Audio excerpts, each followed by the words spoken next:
oras gihatod kaninyo sa EXL Magkabuhay. Buhay at makulay ang buhay sa EXL Magkabuhay. This time check is brought to you by RightMed Cold Rub. Check sa ginhawa para sa ubo at sipon.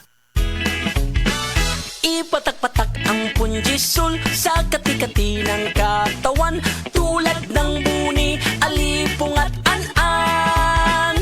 Tandaan! Sabuni, alipunga at saanan! Punjisol mo! Benzoic acid plus salicylic acid is the generic name of Fungisol. If symptoms persist, consult your doctor. Ang Fungisol mapalit sa Rose Pharmacy, 360 Pharmacy, Majesty Pharmacy, Dillings Pharmacy, Queen's Pharmacy, Alfar Pharmacy, Evercare Pharmacy, La Nueva Pharmacy o sa inyong mga suking butika. Halina't umasenso sa Balitang Land Bank. Hatid sa inyo ng Land Bank. Your future powered by Land Bank.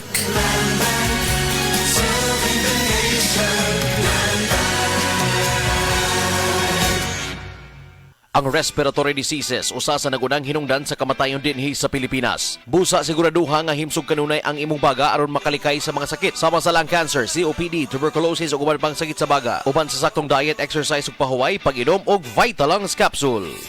That portion was brought to you by Disney's Moana arrives in cinemas next week, November 27. Book your tickets now. Ako si Joy sa Balandit. Ako ba na lupus ang iyang sakit? Problema ko kadili na siya kabangon, dili na mukaon, nang lagom na siya, namurot ang iyang lawas. Unsa may akong itambal? Mauto na may akong silingan diri nga naninda sila boss herbal capsule. Pagkainom niya suso sa kasiman nakali sa Ginoo, nibalik ang iyang kusog, nawa na iyang panglagom. Kabangon na yung taon siya, ug mukaon na siya. Ug hantod karon, ang boss herbal capsule ra gyud akong gisaligan, wa na siya gi-maintain nga tambal. Proven and tested gyud na sa ako ang bana.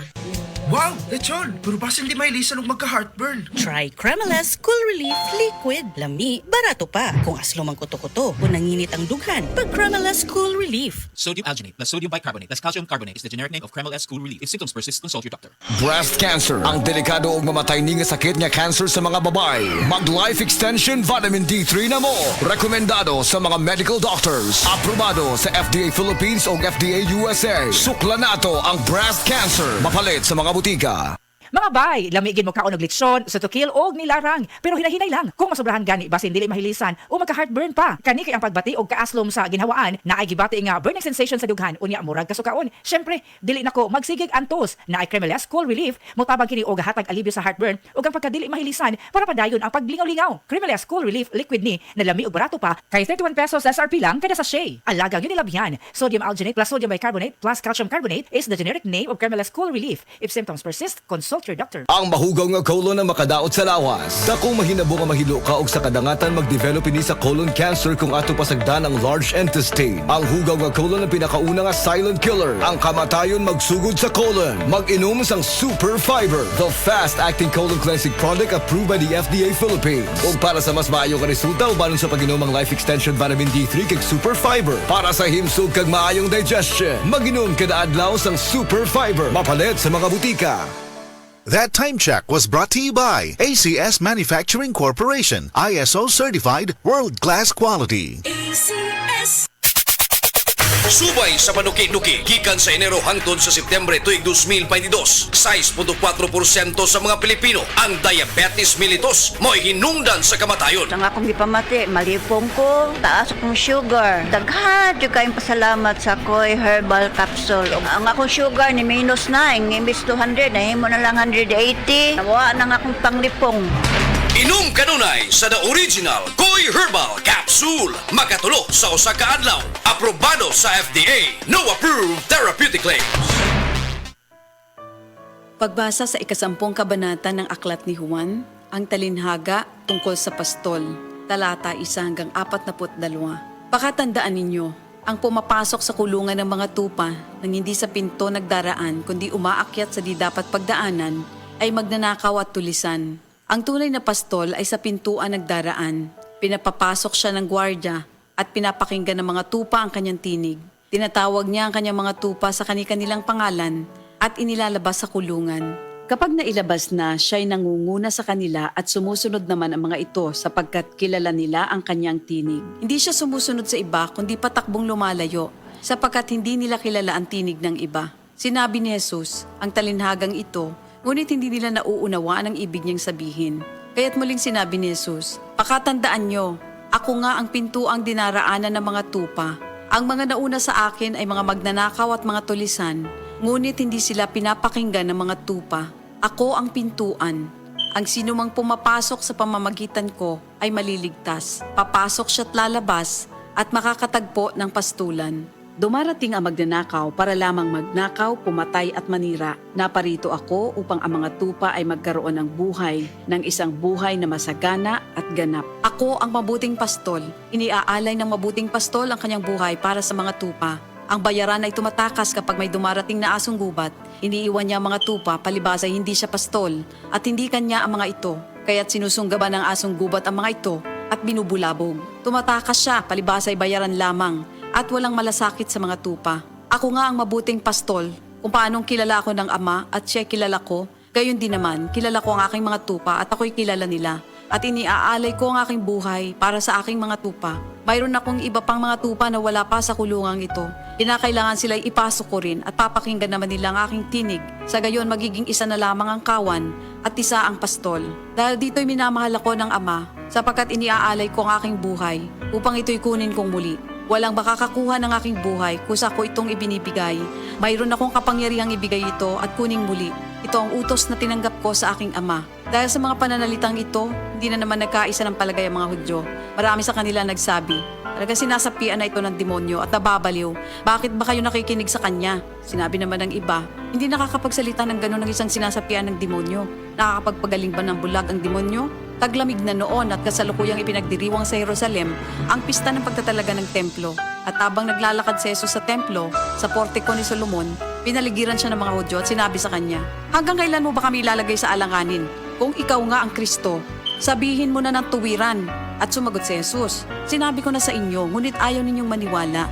Ang mga ginagawa ko sa pangalan ng aking Ama ay nagpapatotoo tungkol sa akin. Ngunit ayaw ninyong maniwala sapagkat hindi kayo kabilang sa aking mga tupa. Nakikinig sa akin ng aking mga tupa. Nakikilala ko sila. Sumusunod sila sa akin. Binibigyan ko sila ng buhay na walang hanggan. Kailan may hindi sila mapapahamak at hindi sila maaagaw sa akin ninuman.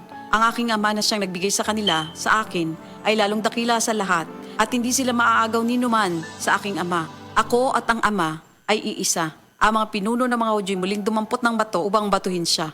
Kaya't sinabi sa kanila ni Jesus, marami akong mabubuting gawang ipinakita sa inyo mula sa Ama.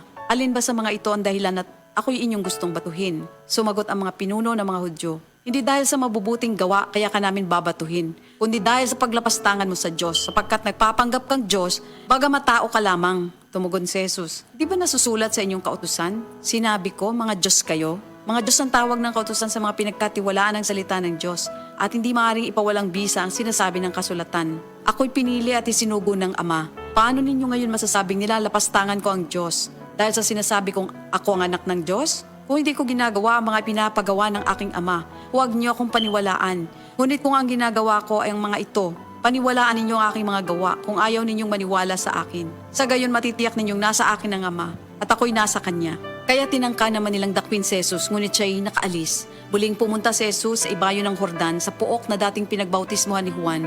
Habang naroroon siya'y maraming lumalapit sa kanya. Sinasabi nila, si Juan ay walang ginawang himala, ngunit totoo ang lahat ng sinabi niya tungkol sa taong ito. At doon, maraming sumampalataya kay Jesus. Ito ang salita ng Diyos. Oras, gihatod kaninyo sa EXL Magkabuhay. Buhay at makulay ang buhay sa EXL Magkabuhay. Pag kayo'y nabasagan, madaling remedyohan. Pagkatapos dikitan, Parang bago na naman. Pioneer Epoxy, pandikit ng kristal, kahoy at bakal, pang-repair ng radiator, Tambucho, refrigerator, martilyo, kutsilyo, pipo, araro, gero, aparador, pampatibay ng bangka, kisame, etc. Pioneer Epoxy, paborito ng bayan. Sa mga workaholic, epektibo ang atong Paragis Bila-Bila Herbal Coffee. Sama na lang ni Roland De La Cruz, nga taga Mati, Davao. Roland De La Cruz, sa Purok Isla, Barangay Central, Purok President. Anong ganahan man kay ka sa kape?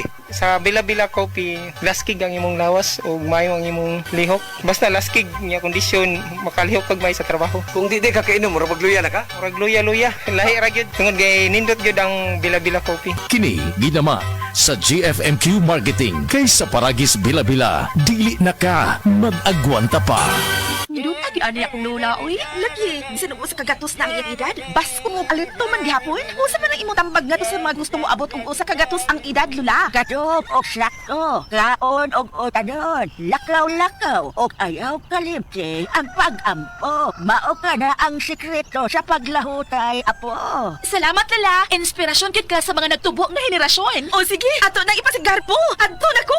Sigon sa RA 10868 o Centenarian Act, ang gobyerno pinaagi sa DSWD buhatag og pahalipay ngadto sa mga Pilipino nga mutungtong og usa ka gatos ang pangidaron. Isip pa sidungog sa ilang kontribusyon sa nasod. Kung ang imong lola o lolo hapit ang edad og usa ka gatos, bisitaha ang inyong lokal nga LSWDO alang sa mga impormasyon kabahin ini. Kini si Max Urban. Kape nga gipaabot sa masa, Sid Panyawan Coffee, pait ang panlami iyang timpla. Sid Panyawan Coffee, paras mga batan-on ug tigulang. Sid Panyawan Coffee, sa panglawas makatabang. Sid Panyawan Coffee, kape nga pangmasa, kaping dili mahal, gaan sa bulsa, sa grocery ayaw ninyong kalimti. Ang Sid Panyawan Coffee, paborito ni Lolo ug ni Lula. Sid Panyawan Coffee, tilawi lang aron mo tuo ka. Sid Panyawan Coffee, pila kahigop lang mo baskog ka. Sid Panyawan Coffee, sa quality kontento ka.